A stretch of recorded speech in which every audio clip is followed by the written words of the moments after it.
Hi all, myself Professor Disha Shukla and I am conducting the subject wireless communication. My today's topic is OFDM, that is orthogonal frequency division multiplexing. So we have seen different types of multiple access techniques. So when lots of users are occupying a particular bandwidth, then it is necessary that we provide that bandwidth to all the user. May it be by dividing it using the frequency, or by dividing it using the time, or using the space. So we have already seen FDMA, TDMA and SDMA. In FDMA we divide the whole bandwidth using the different frequencies. That is, each user will be given different frequency band and they will be transmitting in that particular frequency band. TDMA was something wherein we were giving all the users the right to transmit in a particular time zone, that is in a particular time period that he or she gets. So there the user, at a time only one user would be transmitting, and so each and every user gets their own time zone, times and time unit, and there they will be transmitting. That is the time division multiple access. Then when we divided the whole space, and by putting different directional antennas in different direction, we divided the space, that is the space division multiplexing. And when we allow different codes for modulating the particular transmission, we call it a CDMA. Now this is OFDM, that is the orthogonal frequency division multiplexing. Now in telecommunication, OFDM is a type of digital transmission and a method of encoding the digital data on multiple carrier frequency. OFDM has developed into a popular scheme for wideband communication that is used in applications such as digital television and audio broadcasting. DSL internet accesses, wireless networks, power line networks and 4G or 5G communication are also some of the applications that uses OFDM. OFDM is a frequency division multiplexing scheme that was introduced by Mr. Robert V. Chang of Bell Laboratories in 1966. This maintains a total data rates similar to the conventional single carrier modulation scheme in the same bandwidth. Now, the OFDM or the orthogonal frequency division multiplexing is a form of signal waveform or modulation that provides some significant advantages for the data links. Now OFDM is used for many of the latest wide bandwidth and the high data rate wireless systems, including the Wi-Fi, the cellular telecommunication and many more. The fact that it uses large number of carriers, each carrying low bit rate data, means that it is very resilient to the selective fading, interference and multipath effects, as well as providing a high degree of spectral efficiency. Early systems using the OFDM found that the processing required for the signal format was relatively high, but with the advance in the technology, OFDM presents few problems in the terms of processing required. The development of OFDM, how was the OFDM developed? The use of OFDM and the multi-carrier modulation in general has come to the fore in recent years, as it provided an ideal platform for wireless data communication transmission. That is, for wireless data communication, OFDM has taken the place as an ideal platform.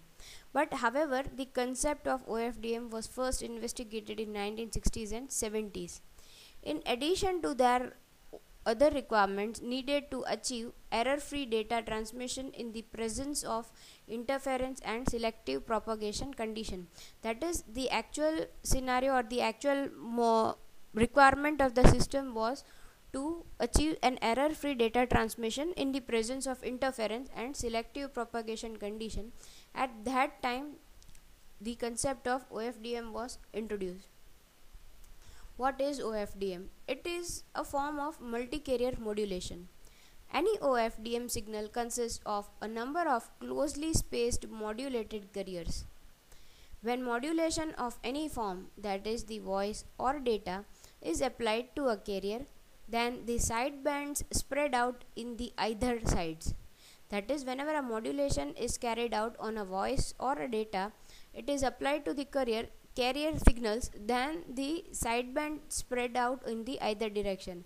So it is necessary for a receiver to be able to receive the whole signal to be able to successfully demodulate the data.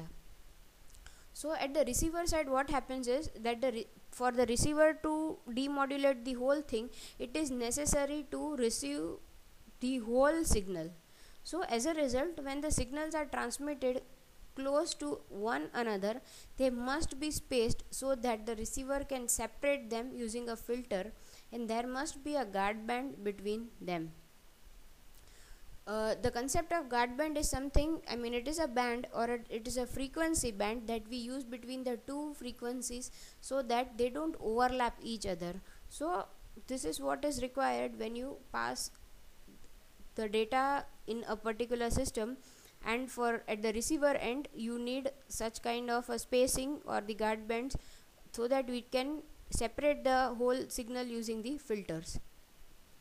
Now this is the traditional selection if the signals are on the different channels, and this is the basic concept of OFDM, that is, here the signals are overlapping over each other.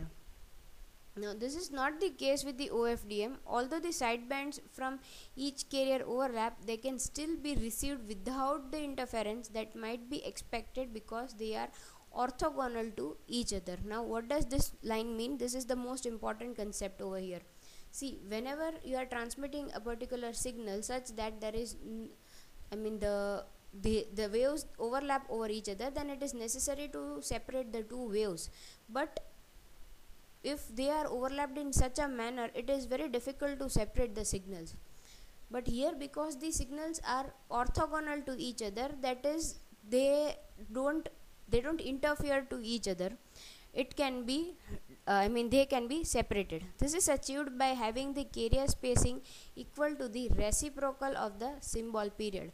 That is, whatever the symbol period we are using in one signal, the another one would use the reciprocal of the first one, so they become orthogonal to each other.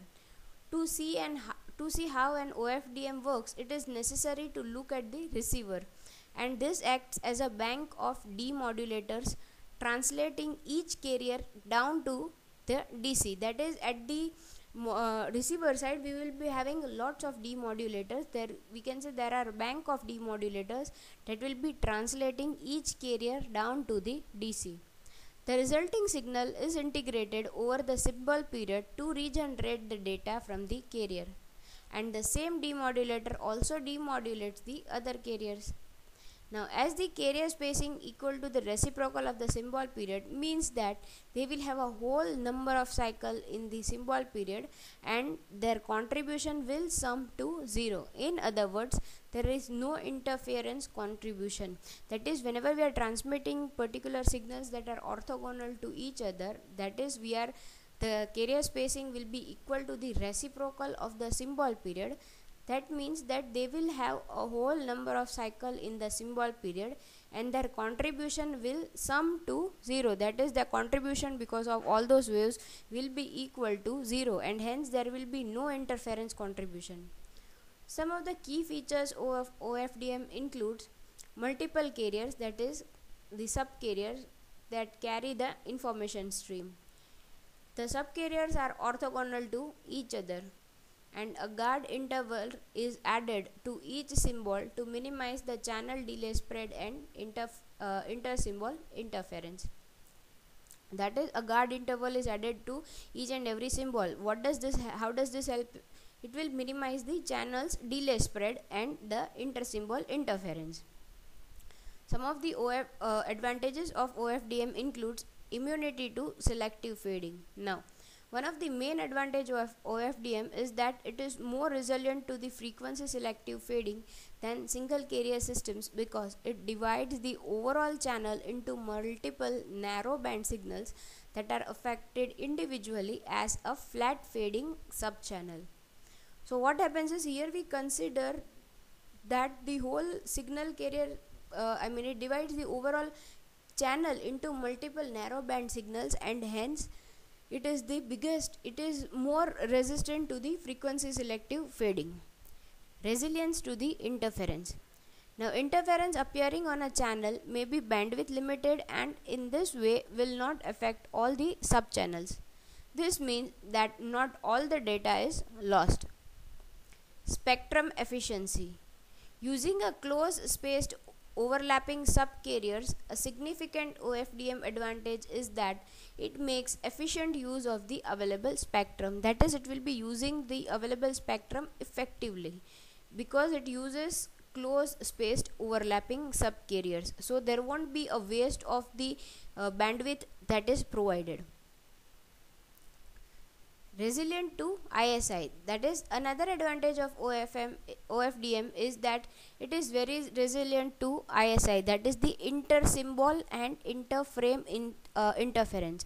What is inter-symbol interference? Whenever the particular signal is transmitting some data, the symbols, if they interfere with each other, that is if the data gets into each other, that is called the inter-symbol interference, and if the frames interfere into each other, that is called the interframe interference. And OFDM is resilient to both of them. It is resilient to narrowband effects. Now, using an adequate channel coding and interleaving, it is possible to recover the symbols lost due to the frequency selective of the channel and the narrowband interference. Not all the data is lost over here. It has a simpler channel equalization. Now, one of the issue with the CDMA system is that the complexity of the channel equalization which had to be applied across the whole channel. That is, we needed to equalize the whole channel, and for that the system that we used was really complex. So an advantage of OFDM is that it uses multiple subchannels and the channel equalization becomes very simple. Now moving on to the disadvantages of OFDM. It is a high peak to average ratio. That is, an OFDM signal has a high noise like amplitude variation and has a relatively high large dynamic range or peak to average power ratio. This impacts the RF amplifier efficiency as the amplifier needs to be linear and accommodate the large amplitude variation, and these factors mean the amplifier cannot operate with a high efficiency level.